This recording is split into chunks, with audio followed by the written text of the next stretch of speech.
Sen. Laikā, kad cilvēki vēl biežāk klausījās nekā runāja.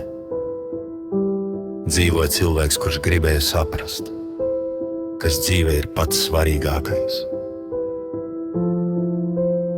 Viņš bija redzējis daudz, prieku, kas ātri beidz, solījumus, kas skaļi skan, bet klusi pazūd, un vārdus es mīlu, kurus reizēm izsaka ātrāk, nekā prot palikt.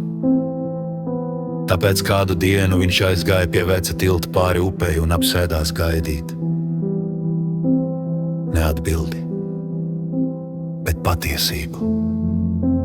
Pie viņa pienāca kāds un teica: Mīlestība ir tad, kad divi vienmēr ir kopā. Cilvēks paklusēja, jo viņš bija redzējis arī divus, kas bija kopā, un tomēr bija vientur. Atnāca cits un teica: Mīlestība ir tad, kad dari visu otra dēļ. Cilvēks atkal paklusēja, jo viņš bija redzējis cilvēkus, kas darīja visu un pazaudēja sevi.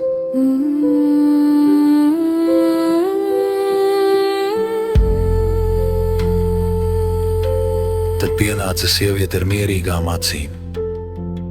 Viņa nesēdās blakus, viņa vienkārši apstājās. Īsta mīlestība, viņa teica, nav tas, ko tu dari, un nav tas, ko tu saņem. Īsta mīlestība ir tas, kāds tu esi, kad neko neprasa.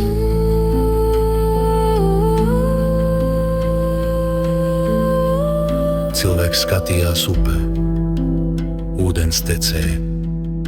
Tas necentās palikt, un tomēr vienmēr bija tur.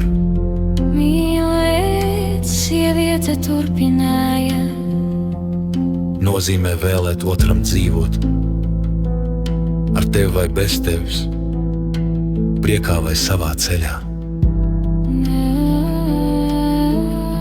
Neaizslēgt, nepiespiest, neprasīt kļūt par kaut ko citu.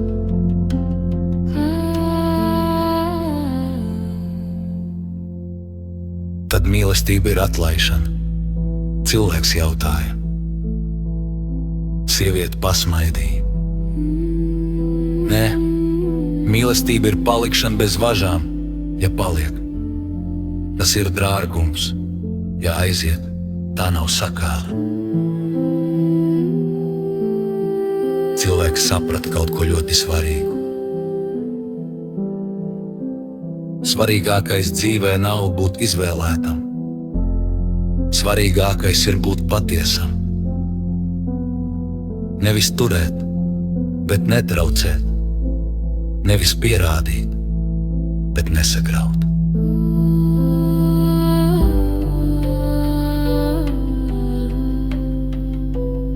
Un kad sieviete aizgāja, cilvēks nepalika tukšs. Viņš palika mierā, jo viņš beidzot saprata. Īsta mīlestība nekliedz, neķās, nebaidās. Tā saka tikai vienu. Es gribu, lai tev ir labi, pat ja mans vārds tavā ceļā paliek klusāks.